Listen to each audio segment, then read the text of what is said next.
الحمدللہ رب العالمین والصلاة والسلام علی رسولہ الکریم اما بعد فاعوذ باللہ من الشیطان الرجیم بسم اللہ الرحمن الرحیم طاسیم تلک آیات الکتاب المبین صدق اللہ العظیم رب اشرح لی صدری ویسر لی امری واحلل عقدۃ من لسانی یفقہوا قولی۔ رمضان المبارک کی آج اس بابرکت رات میں ہم سورہ قصص، سورہ عنکبوت، روم اور لقمان کا مطالعہ کریں گے۔ پہلی سورت سورہ قصص، سابقہ سورت سورہ نمل کا جوڑا ہے۔ سورہ نمل اور سورہ قصص کے عمود میں کوئی بنیادی فرق نہیں، مضامین بھی تقریباً ایک جیسے ہیں۔ سورہ نمل میں حضرت موسیٰ علیہ السلام کے سرگزشت کا صرف اتنا حصہ اجمالاً بیان ہوا ہے جو ان کو رسالت عطا کیا جانے اور فرعون کے پاس جانے کے حکم سے متعلق تھا۔ اس صورت میں وہ پوری سرگزشت نہایت تفصیل سے بیان ہوتی ہے جو ان کی ولادت باسعادت سے لے کر ان کو تورات عطا کیے جانے تک کے احوال و مشاہدات پر مشتمل ہے۔ حضرت موسیٰ علیہ السلام کی سرگزشت نبی کریم صلی اللہ علیہ وسلم کو بہنی اسی مقصد سے سنائی گئی ہے جس مقصد سے سورہ یوسف میں حضرت یوسف علیہ السلام کی سرگزشت سنائی گئی ہے، کہ اس آئینے میں نبی کریم صلی اللہ علیہ وسلم بھی اچھی طرح دیکھ لیں کہ اللہ تعالیٰ اپنے رسولوں کی حفاظت و صیانت اور اپنی اسکیموں کو بروکار لانے کے لیے اپنی کیا شانیں دکھاتا ہے، اور آپ کے مخالفین بھی دیکھ لیں کہ اس دعوت کی مخالفت میں بالآخر ان کو کس انجام سے دوچار ہونا ہے۔ لہذا سب سے پہلے حضرت موسیٰ علیہ السلام کا قصہ بیان کیا گیا جو زمانہ نزول کے حالات سے مل کر خود بخود چند حقیقتیں سننے والے کے ذہن نشین کر دیتا ہے۔ اول یہ کہ اللہ تعالیٰ جو کچھ کرنا چاہتا ہے اس کے لیے وہ غیر محسوس طریقے سے اسباب و ذرائع فراہم کر دیتا ہے۔ جس بچے کے ہاتھوں آخرکار فرعون کا تختہ الٹنا تھا اسے اللہ نے خود فرعونی کے گھر میں اس کے اپنے ہاتھوں پرورش کرا دیا، اور فرعون یہ نہ جان سکا کہ وہ کسے پرورش کر رہا ہے۔ اس اللہ کی مشیت سے کون لڑ سکتا ہے اور کس کی چالیں اس کے مقابلے میں کامیاب ہو سکتی ہیں۔ دوسرے یہ کہ نبوت کسی شخص کو کسی بڑے جشن اور زمین و آسمان سے کسی بھاری اعلان کے ساتھ نہیں دی جاتی۔ تم کو حیرت ہے کہ محمد صلی اللہ علیہ وسلم کو چپکے سے یہ نبوت کہاں سے مل گئی اور بیٹھے بیٹھائے یہ نبی کیسے بن گئے، مگر جن موسیٰ علیہ السلام کا تم حوالہ خود دیتے ہو انہیں بھی اسی طرح راہ چلتے نبوت مل گئی تھی، اور کسی کو کانوں کان خبر بھی نہیں ہوئی تھی کہ آج طور سینا کی سنسان وادی میں کیا واقعہ پیش آ گیا۔ موسیٰ علیہ السلام خود ایک لمحے پہلے تک نہ جانتے تھے کہ انہیں کیا چیز ملنے والی ہے۔ آگ لینے گئے تھے اور پیغمبری مل گئی۔ تیسرے یہ کہ جس بندے سے اللہ کوئی کام لینا چاہتا ہے وہ بغیر کسی لاؤ لشکر اور سر و سامان کے اٹھتا ہے، کوئی اس کا مددگار نہیں ہوتا، کوئی طاقت بظاہر اس کے پاس نہیں ہوتی، مگر بڑے بڑے لاؤ لشکر اور سر و سامان والے آخرکار اس کے مقابلے میں دھرے کے دھرے رہ جاتے ہیں۔ جو نسبت آج تم اپنے اور محمد صلی اللہ علیہ وسلم کے درمیان پا رہے ہو اس سے بہت زیادہ فرق موسیٰ علیہ السلام اور فرعون کی طاقت کے درمیان تھا، مگر دیکھ لو کون جیتا اور کون ہارا۔ چوتھے یہ کہ تم لوگ بار بار موسیٰ علیہ السلام کا حوالہ دیتے ہو کہ محمد صلی اللہ علیہ وسلم کو وہ کچھ کیوں نہیں دیا گیا جو موسیٰ علیہ السلام کو دیا گیا تھا، یعنی عصا اور ید بیضا اور اسی طرح کے دوسرے کھلے کھلے معجزات۔ گویا تم ایمان لانے کو تو تیار بیٹھے ہو، بس انتظار ہے تو یہ ہے کہ تمہیں وہ معجزے دکھائے جائیں جو موسیٰ علیہ السلام نے فرعون کو دکھائے تھے اور تم ایمان لے آؤ۔ مگر تمہیں کچھ معلوم بھی ہے کہ جن لوگوں کو وہ معجزے دکھائے گئے تھے انہوں نے کیا کیا تھا؟ وہ انہیں دیکھ کر بھی ایمان نہیں لائے۔ انہوں نے کہا تو یہ کہا کہ یہ کھلا جادو ہے، کیونکہ وہ حق کے خلاف ہٹ درمی اور اناد میں مبتلا تھے۔ اسی مرض میں آج تم مبتلا ہو۔ کیا تم اسی طرح کے معجزے دیکھ کر ایمان لے کر آؤ گے؟ پھر تمہیں کچھ یہ بھی خبر ہے کہ جن لوگوں نے وہ معجزے دیکھ کر حق کا انکار کیا تھا ان کا انجام کیا ہوا؟ آخرکار اللہ نے انہیں تباہ کر کے چھوڑا۔ اب کیا تم بھی ہٹ دھرمی کے ساتھ معجزے مانگ کر اپنی شامت بلانا چاہتے ہو؟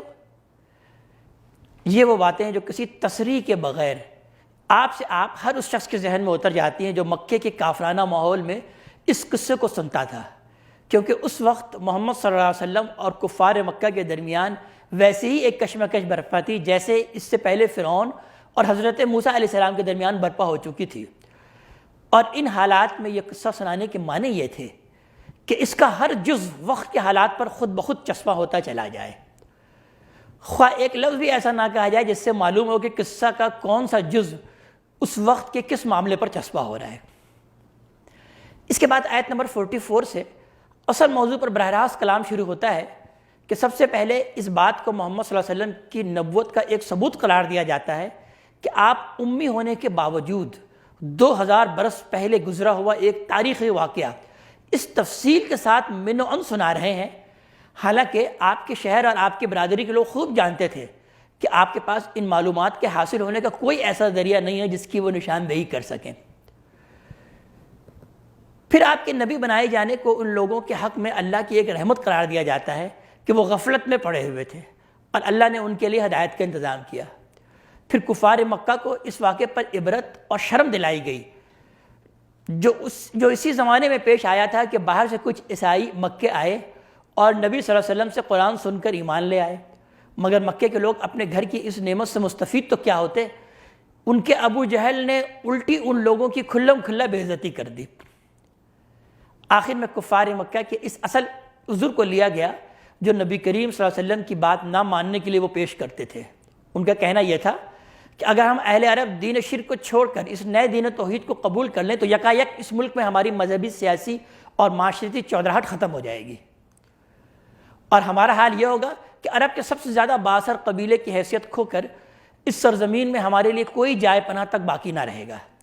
یہ چونکہ سرداران قریش کی حق دشمنی کا اصل محرک تھا، اور باقی سارے شبہات و اعتراضات محض بہانے تھے جو وہ عوام کو فریب دینے کے لیے تراشتے تھے۔ اس لیے اللہ تعالیٰ نے اس پر آخری سورہ تک مفصل کلام فرمایا اور اس کے ایک ایک پہلو پر روشنی ڈال کر نہایت حکیمانہ طریقے سے ان بنیادی امراض کا مداوع کیا جن کی وجہ سے یہ لوگ حق اور باطل کا فیصلہ دنیاوی مفاد کے نقطہ نظر سے کر رہے تھے۔ اس کے بعد پھر سورہ عنکبوت شروع ہوتی ہے۔ سورہ عنکبوت اور سورہ روم یہ آپس میں پیر صورت ہے۔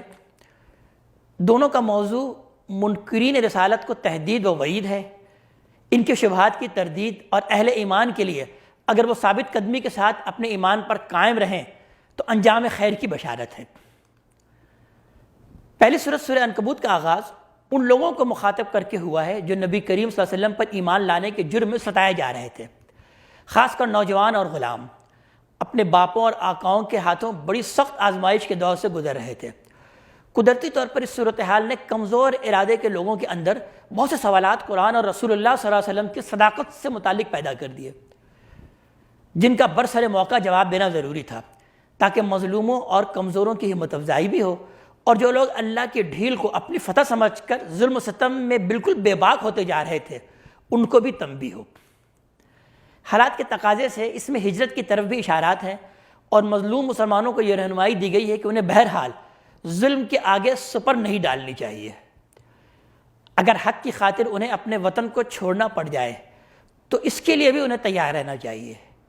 نہ اللہ کی زمین تنگ ہے اور نہ اس کے خزانہ رزق میں کہیں کمی ہے۔ جو لوگ اللہ کی راہ میں ہجرت کریں گے اللہ ان کے لیے خود اپنے دامن رحمت پھیلائے گا اور ان کی ساری ضروریات کا کفیل ہوگا۔ چنانچہ ہم دیکھیں گے آیت نمبر 1 سے لے کے 7 میں اس حقیقت کی طرف اشارہ کیا گیا ہے کہ حق کی راہ میں آزمائش لازماً پیش آتی ہے، یہی پہلے بھی ہوا ہے اور یہی آئندہ بھی ہوگا۔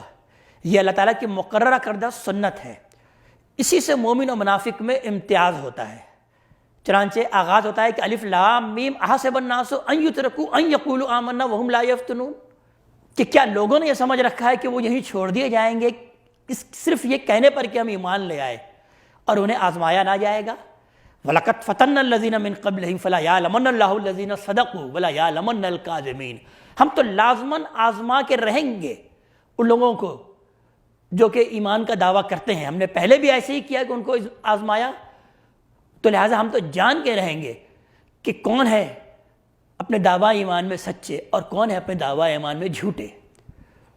البتہ آج جن لوگوں کو اللہ نے ڈھیل دے رکھی ہے اس بات کو یاد رکھیں کہ وہ اللہ کی گرفت سے باہر نہیں نکل سکتے، اور جو لوگ ظلم و ستم کا ہدف بنے ہوئے ہیں وہ یہ یقین رکھیں کہ آج ایمان کی راہ میں جو دکھ وہ جھیل رہے ہیں ان سے کہیں بڑھ کر وہ اس کا صلہ پانے والے ہیں۔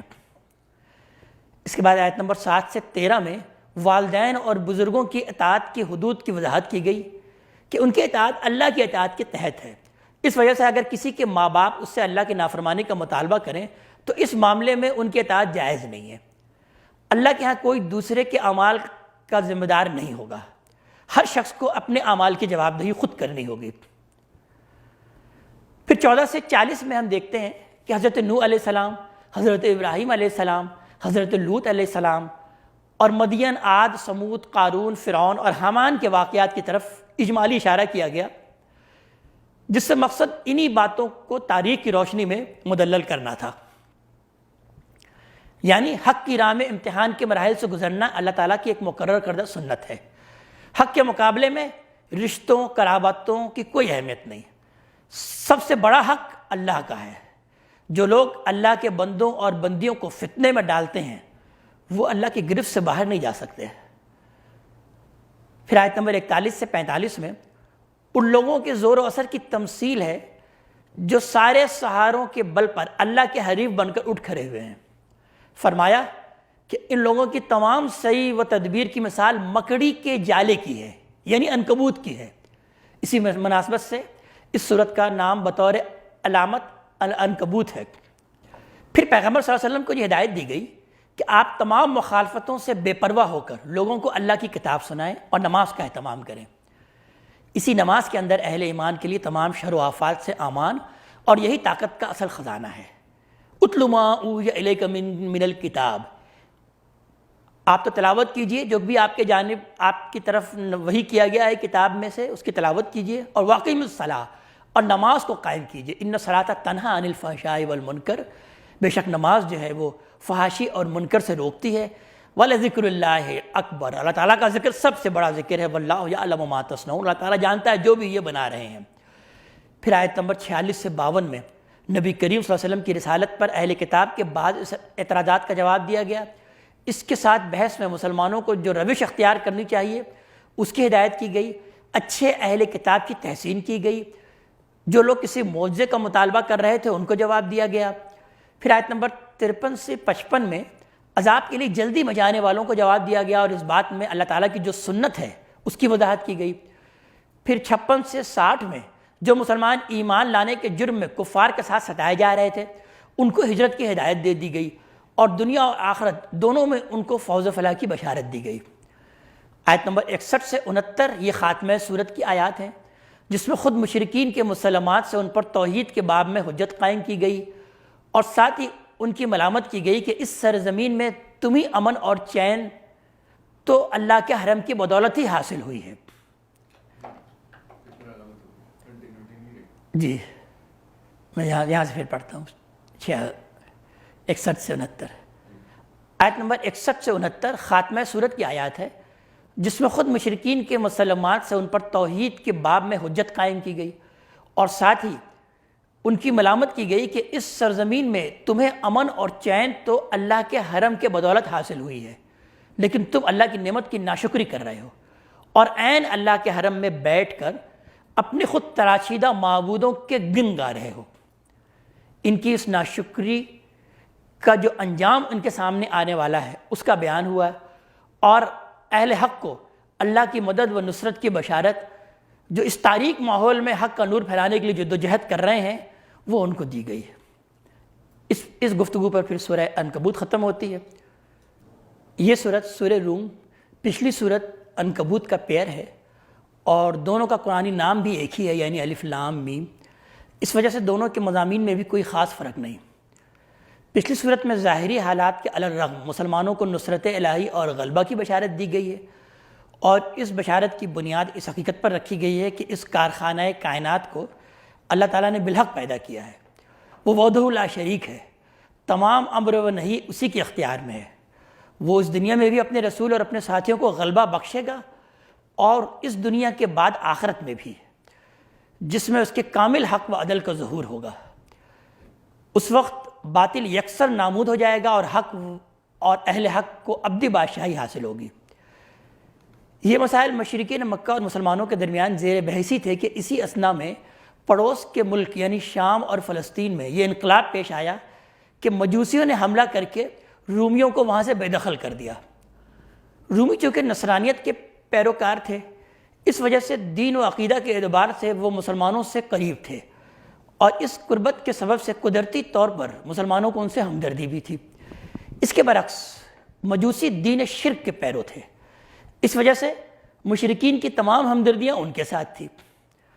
مجوسیوں کے ہاتھوں رومیوں کی اس شکست سے مشرکین مکہ کو بڑی شے ملی۔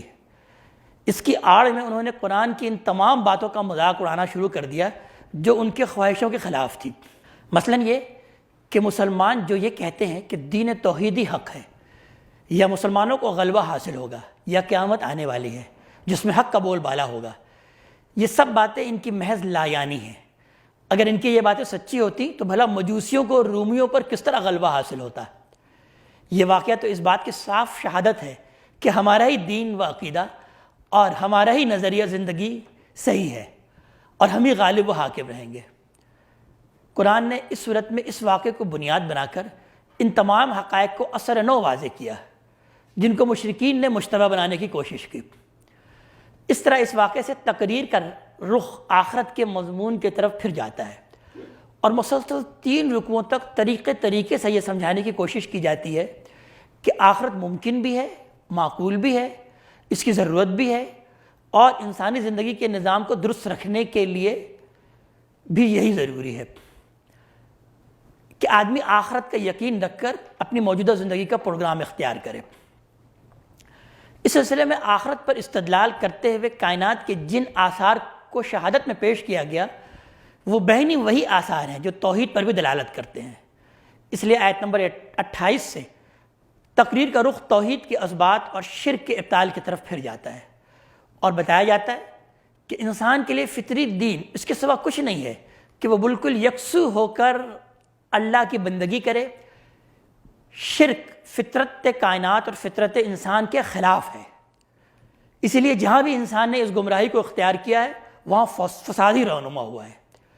اس موقع پر بھی اس فساد عظیم کی طرف جو اس وقت دنیا کی 2 سب سے بڑی سلطنتوں کے درمیان جنگ کی بدولت برپا تھا اشارہ کیا گیا ہے، اور بتایا گیا ہے کہ یہ فساد شرک کے نتائج میں سے ہے، اور پچھلی انسانی تاریخ میں بھی جتنی قومیں مبتلا فساد ہوئی ہیں وہ سب بھی مشرک ہی تھیں۔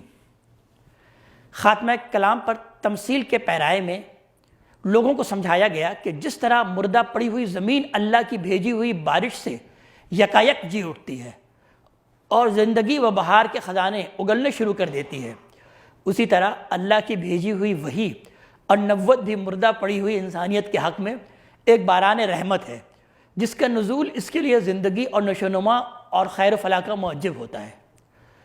اس موقع سے فائدہ نہ اٹھاؤ گے تو اپنا ہی نقصان کرو گے، پھر پچھتانے کا کچھ حاصل نہیں ہوگا اور ترافی کا کوئی موقع تمہیں میسر نہیں آئے گا۔ اس کے بعد سورہ لقمان شروع ہوتی ہے۔ سورہ لقمان اور اس سے اگلی سورت سورہ سجدہ، یہ دونوں صورتیں اپنے مضمون کے لحاظ سے جوڑا ہے۔ پہلی سورت سورہ لقمان میں حکیم لقمان کے حوالے سے دین فطرت کی جن حقائق کا اثبات کرتی ہے پہلی سورت، دوسری میں انہی کے متعلق لوگوں کے ان شبہات کو رفع کیا گیا جو اس وقت پیش کیے جا رہے تھے۔ دونوں صورتوں کا مضمون وہی انذار و بشارت ہے جو پچھلی صورتوں میں چلا آ رہا ہے، اور دونوں کے مخاطب قریش مکہ ہی ہیں۔ اس صورت میں آفاق و انفس کے دلائل کے ساتھ ساتھ عرب کے مشہور حکیم لقمان کے نصائح کا حوالہ دیا گیا، جن کا مقصود اہل عرب پر یہ واضح کرنا ہے کہ ان کے اندر جو صحیح فکر اور دانش رکھنے والے لوگ گزرے ہیں انہوں نے بھی انہی باتوں کی تعلیم دی ہے جن باتوں کی تعلیم یہ پیغمبر صلی اللہ علیہ وسلم دے رہے ہیں۔ اس سے معلوم ہوا کہ عقل سلیم یعنی کامن سینس انہی باتوں کے حق میں ہے جو قرآن میں بیان ہوئی ہے، نہ کہ ان باتوں کے حق میں ہے جن کی وکالت قرآن کے یہ مخالفین کر رہے ہیں۔ یہ اس بات کا نہایت واضح ثبوت ہے کہ اللہ تعالیٰ کی بنائی ہوئی فطرت ہی اصل فطرت ہے۔ اگر ایسا نہ ہوتا تو یہ سوچنے سمجھنے والے لوگ ان حقائق تک کس طرح پہنچتے؟ چنانچہ ارشاد ہوا کہ وَلَقَدْ آتَيْنَا لُقْمَانَ الْحِكْمَةَ أَنِ اشْكُرْ لِلَّهِ وَمَنْ يَشْكُرْ فَإِنَّمَا يَشْكُرُ لِنَفْسِهِ وَمَنْ كَفَرَ فَإِنَّ اللَّهَ غَنِيٌّ حَمِيدٌ۔ ہم نے لقمان کو حکمت عطا کی، دانائی عطا کی، وزڈم عطا کیا تاکہ وہ اللہ تعالیٰ کا شکر ادا کرے، اور جان لو جو شکر کرتا ہے وہ شکر کرتا ہے اپنے ہی بھلا کے لیے، اور جو ناشکری کرتا ہے تو اللہ تعالیٰ کو اس کی کوئی پرواہ نہیں، اس لیے کہ اللہ غنی ہے اور حمید ہے۔ اور پھر حضرت لقمان کی نصیحت نقل ہوئی کہ وَإِذْ قَالَ لُقْمَانُ لِابْنِهِ وَهُوَ يَعِظُهُ يَا بُنَيَّ لَا تُشْرِكْ بِاللَّهِ إِنَّ الشِّرْكَ لَظُلْمٌ عَظِيمٌ۔ یاد کرو اس وقت کو کہ جب کہ لقمان نے اپنے بیٹے سے کہا تھا اور وہ ان کو وصیت کر رہے تھے کہ اے میرے بچے دیکھو اللہ کے ساتھ کبھی شریک مت ٹھہرانا، بے شک شرک ایک بہت بڑا ظلم ہے۔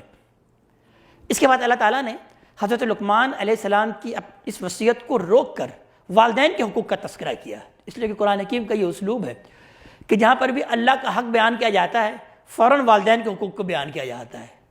لہذا پھر بیان کیا جاتا ہے کہ ہم نے انسان کو وصیت کی اس کے والدین کے بارے میں خاص طور پر، اور والدین میں والدہ کے حقوق کا یہاں پر خاص طور پر تذکرہ کیا گیا کہ وہ اسے اٹھائی رکھتی ہے، اس کا بوجھ اٹھاتی ہے، تکلیف پہ تکلیف سہ کر، پھر 2 سالوں میں اس کے دودھ کو بھی چھڑانا اسی کی ذمہ داری ہے۔ لہٰذا میرا بھی شکر ادا کرو اور اپنے والدین کا بھی شکر ادا کرو، اور جان لو کہ بالآخر تمہیں میری طرف لوٹ کر جانا ہے۔ پھر اس حقیقت کی طرف توجہ دلائی گئی کہ اگر والدین تم سے جہاد کریں، تمہیں مجبور کریں کہ تم اللہ کے ساتھ شریک ٹھہراؤ، تو دیکھو پھر والدین کا کہنا مت ماننا، لیکن وَالصَّاحِبُهُمَا فِي الدُّنْيَا مَعْرُوفًا، دنیا میں ان کے ساتھ بھلے طریقے سے رہنا، یعنی ان کے حقوق سلب نہیں ہو جاتے۔ وَاتَّبِعْ سَبِيلَ مَنْ أَنَابَ إِلَيَّ، پھر پیروی ان کی کرنا کہ جو کہ میری طرف تمہیں پکارے۔ والدین اگر شرک کے دین پر ہیں اور شرک کی تم کو دعوت دے رہے ہیں تو اب ان کی پیروی نہیں ہوگی، اب تو پیروی ان کی جائے گی کہ جو کہ میری طرف تمہیں پکارے۔ ہاں ان کے حقوق سلب نہیں ہوں گے، ان کی خدمت کی جائے گی۔ پھر بیان ہوا کہ ثم الی مرجعکم فانبئکم بما کنتم تعملون، اور اس بات کو جان لو کہ تم سب کو میری طرف لوٹ کر آنا ہے اور میں پھر تمہیں بتلا دوں گا جو بھی تم عمل کیا کرتے تھے۔ پھر حضرت لقمان کی نصیحت کو وہیں سے جاری کیا گیا جہاں سے یہ ٹوٹی تھی یہ بات، تو اللہ تعالیٰ نے اس بات کو بیان کیا کہ اے میرے بچے، یعنی حضرت لقمان نے اپنے بیٹوں کو اس نصیحت کرتے ہوئے بیان کیا کہ اے میرے بچے، کہ اگر نیکی یا برائی رائی کے دانے کے برابر بھی ہو، کسی پہاڑ کی کھو میں کی گئی ہو، آسمان میں کی گئی ہو، زمین میں کی گئی ہو، یاتی بہ اللہ تعالیٰ تو اس کو لے کر آئے گا۔ ان اللہ لطیف خبیر، اس لیے کہ اللہ تعالیٰ بہت ہی باریک بین اور بہت ہی باخبر ہے۔ یا بنی اقیم الصلاۃ وامر بالمعروف ونہی عن المنکر، اے میرے بچے نماز کو قائم کر اور امر بالمعروف اور نہی عن المنکر، منکر کا فریضے کو سر انجام دے۔ وصبر علی ما اصابک، اور صبر کرو جو بھی تم پر پڑے، یعنی یہ کام جب تم کرو گے تو تم کو مصیبتیں بھی آئیں گی، پریشانیاں بھی آئیں گی، تو اس پر صبر کرو۔ ان ذالک من عزم الامور، بے شک یہ بڑے ہمت کے کاموں میں سے ہے۔ اور دیکھو لوگوں کے سامنے اپنے گردن کو پھلا کے مت رکھو، یعنی اکڑ کا مظاہرہ مت کرو، زمین میں اکڑ کر مت چلو۔ ان اللہ لا یحب کل مختال فخور، بے شک اللہ تعالیٰ تو کسی شیخی خورے کو پسند نہیں کرتا۔ اپنی آواز کو پست رکھو، بے شک تمام آوازوں میں سب سے بری آواز تو گدھے کی آواز ہے۔ ساتھ ہی اس میں قرآن کی دعوت کی تائید میں آفاق و انفس کے دلائل ایک نئے اسلوب سے پیش کیے گئے۔ آخر میں نبی کریم صلی اللہ علیہ وسلم کو تسلی دی گئی کہ ایسے سرپھرے لوگوں کا غم کھانے کی ضرورت نہیں ہے، اللہ تعالیٰ ایک دن ان لوگوں کے انجام ان کے سامنے رکھ دے گا۔ اللہ کی قدرت و حکمت کی اتنی نشانیاں اس کائنات میں موجود ہیں کہ اگر زمین کے تمام درخت قلم بن جائیں اور تمام سمندر مزید 7 سمندروں کے اضافے کے ساتھ روشنائی بن جائیں، جب بھی ان کی تمام نشانیوں کو قلم بند کرنا ممکن نہیں ہے۔ اس کے لیے تمام خلق کو دوبارہ اٹھا کر کھڑا کرنا ویسے ہی ہے جیسا کہ ایک جان کو پیدا کرنا۔ رات اور دن سب اسی کے حکم سے گردش کرتے ہیں اور وہ ہر چیز سے پوری طرح باخبر ہے۔ اگر اس کائنات کے نظام میں کسی اور کا بھی دخل ہوتا تو یہ درہم بھرم ہو کے رہ جاتے۔ آج جو کچھ تمہیں حاصل ہے اس کا حق یہ ہے کہ اپنے رب کا شکر گزار بندہ بنو، اور اس دن کو یاد رکھو جس دن نہ کوئی باپ اپنے بیٹے کے کام آ سکے گا، نہ کوئی بیٹا اپنے باپ کے۔ اس دن کا آنا ایک امر قطعی ہے۔ محض اس بنیاد پر اس کو جھٹلایا نہیں جا سکتا کہ آج تمہیں اس کے ظہور کا وقت نہیں معلوم۔ زندگی کی کتنی حقیقتیں ہیں جن کے ظہور کے وقت کسی کو نہیں معلوم، لیکن کوئی عاقل ان کا انکار نہیں کرتا۔ حقیقی علیم و خبیر صرف اللہ تعالیٰ ہی ہے۔ اس کے بعد پھر سورہ سجدہ شروع ہوتی ہے، جیسا کہ میں عرض کر چکا کہ یہ سورہ لقمان کا ہی جوڑا ہے، دونوں کے عمود میں کوئی بنیادی فرق نہیں ہے۔ قرآنی نام بھی دونوں کا ایک ہی ہے، یعنی الف لام میم۔ تمہید بھی دونوں کی ایک ہی نوعیت کی ہے۔ اس کا آغاز اس مضمون سے ہوتا ہے کہ یہ کتاب اللہ کی اتاری ہوئی کتاب ہے۔ اس کو اتار کر اللہ تعالیٰ نے ان امی عربوں پر عظیم احسان فرمایا ہے جن کے اندر اب تک کوئی منزل نہیں آیا، وہ انتہائی ناشکرے ہوں گے اگر انہوں نے اس کی قدر کرنے کے بجائے اس کی کتاب الہی ہونے کے دعوے کو افتراء قرار دیا۔ اس کے کتاب الہی ہونے میں ذرا شبہ کی گنجائش نہیں۔ اس کے بعد کلام کا رخ قرآن کی ان حقیقتوں کے اثبات کی طرف مڑ گیا جو خاص طور پر مخالفین کی وحشت کا باعث تھے اور جن کے سبب سے وہ اس کی مخالفت کر رہے تھے۔ آخر میں تورات کا حوالہ ہے کہ اسی طرح کی کتاب اللہ نے حضرت موسیٰ علیہ السلام پر بھی اتاری تھی، جس کے فرعون اور اس کے قوم نے مخالفت کی اور اس کا نہایت برا انجام ان کے سامنے آیا۔ اس کے بعد نبی کریم صلی اللہ علیہ وآلہ وسلم کو تسلی دی گئی کہ جس طرح تورات کے حاملین کو صبر کے امتحانوں سے گزرنے کے بعد کامیابی حاصل ہوئی، اسی طرح آپ کو اور آپ کے ساتھیوں کو بھی صبر کے امتحان سے گزرنا پڑے گا۔ اگر آپ ان مراحل سے کامیابی سے گزر گئے تو فتح آپ ہی کو حاصل ہوگی، آپ کے مخالفین بالآخر پامال ہو کے رہیں گے۔ اللہ تبارک تعالیٰ ہمیں اپنے کلام کا فہم عطا فرمائے اور عمل کی توفیق عطا فرمائے۔ اقول قولی ھذا واستغفر اللہ لی ولکم ولسائر المسلمین والمسلمات۔